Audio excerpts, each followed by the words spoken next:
Hari ini kita akan belajar di Yesaya pasal yang ke-10.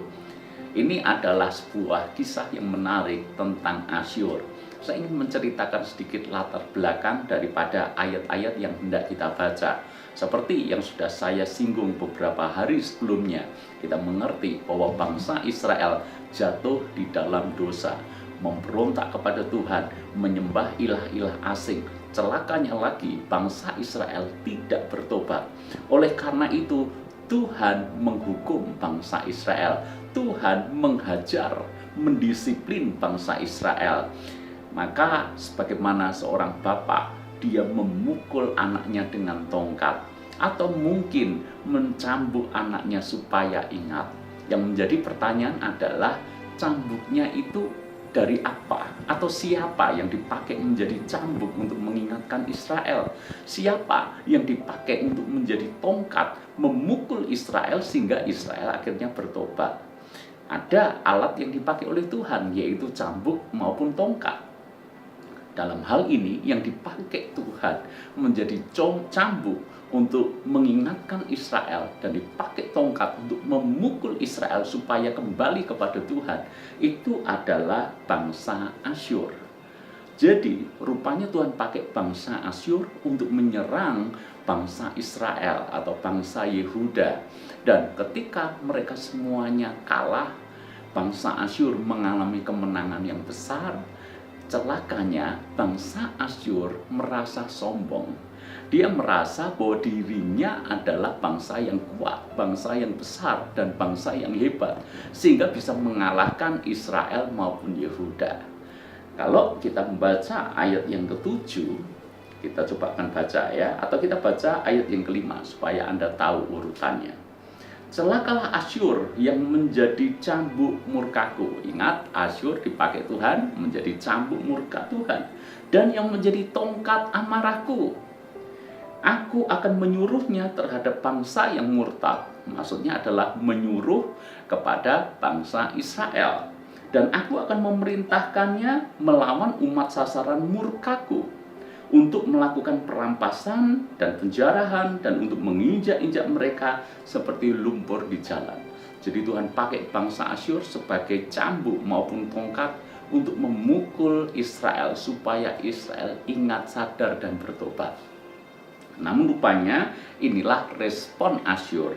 Ayat yang ke-7. Tetapi dia sendiri tidak demikian maksudnya, dan tidak demikian rancangan hatinya, melainkan niat hatinya ialah hendak memunahkan dan hendak melenyapkan tidak sedikit bangsa-bangsa. Jadi rupanya Asyur tidak sadar bahwa kalaupun dia menang, kalaupun dia berhasil menjarah, menguasai Israel, itu bukan karena dia hebat, tetapi karena memang Tuhan memakai Asyur untuk menjadi cambuk ataupun tongkat memukul bangsa pilihan Allah sendiri. Lalu kemudian kalau kita lanjutkan di ayat yang ke-12 dikatakan, tetapi apabila Tuhan telah menyelesaikan segala pekerjaannya di Gunung Sion dan di Yerusalem, maka ia akan menghukum perbuatan ketinggian hati Raja Asyur dan sikapnya yang angkuh sombong. Jadi begini, setelah Asyur menang melawan Israel, Asyur menjadi sombong. Padahal kita tahu Asyur sebetulnya hanya sebuah alat saja. Semuanya itu karena Tuhan. Tuhanlah yang memberikan kemenangan kepada Asyur. Namun Asyur tidak sadar akan hal ini, menjadi sombong, menjadi tinggi hati, merasa hebat, bahkan dia hendak meluaskan wilayahnya ke banyak negara yang lain. Maka Tuhan berkata, kalau nanti Tuhan sudah menyelesaikan segala pekerjaannya, maksudnya bahwa memang Israel mengalami hukuman supaya disiplin itu membuatnya belajar. Setelah itu, apa yang terjadi? Tuhan akan menghukum Asyur. Kenapa Tuhan menghukum Asyur? Karena Asyur menjadi sombong dan tinggi hati. Kalau kita membaca ayat yang ke-15, ini sebuah gambaran yang lebih jelas lagi. Adakah kapak memegahkan diri terhadap orang yang memakainya, atau gergaji membesarkan diri terhadap orang yang mempergunakannya, seolah-olah gada menggerakkan orang yang mengangkatnya, dan seolah-olah tongkat mengangkat orang yang bukan kayu. Sampai-sampai Tuhan memberikan gambaran seperti ini kepada Asyur. Asyur, kamu ini hanya alat, kamu ini hanya tongkat, kamu ini hanya cambuk. Tapi mengapa seolah-olah tongkat dan cambuk itu lebih berkuasa daripada yang mempergunakannya? Diberikan gambaran yang lain, kapak yang memegahkan diri terhadap orang yang memakainya, atau gergaji yang membesarkan diri terhadap orang yang mempergunakannya.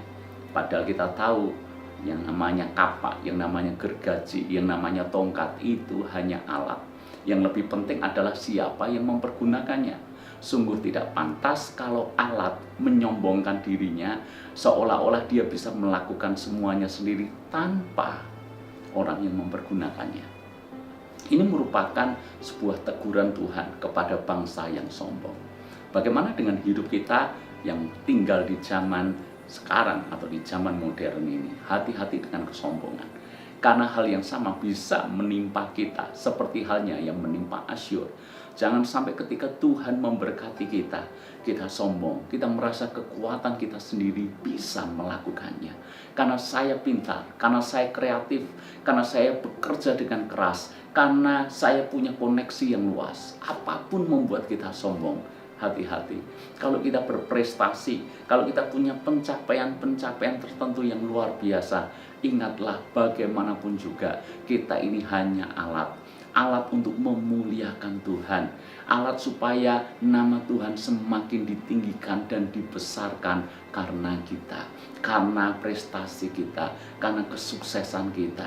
Makanya kalau Tuhan memberkati kita dengan keberhasilan, jangan lupakan Tuhan sehingga kita malah asik dengan kesombongan kita sendiri.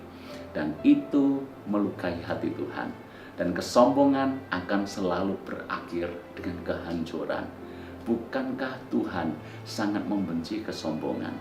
Ada 7 dosa, dan salah satu dosa yang termasuk 7 dosa yang paling dibenci oleh Tuhan menurut kitab Amsal adalah kesombongan atau hati yang congkak. Hati yang congkak adalah awal kehancuran, tetapi rendah hati mendahului kehormatan. Jangan sampai apa yang menimpa Asyur menimpa Anda dan saya. Jadilah rendah hati. Semakin kita rendah hati, semakin Tuhan mengangkat kita.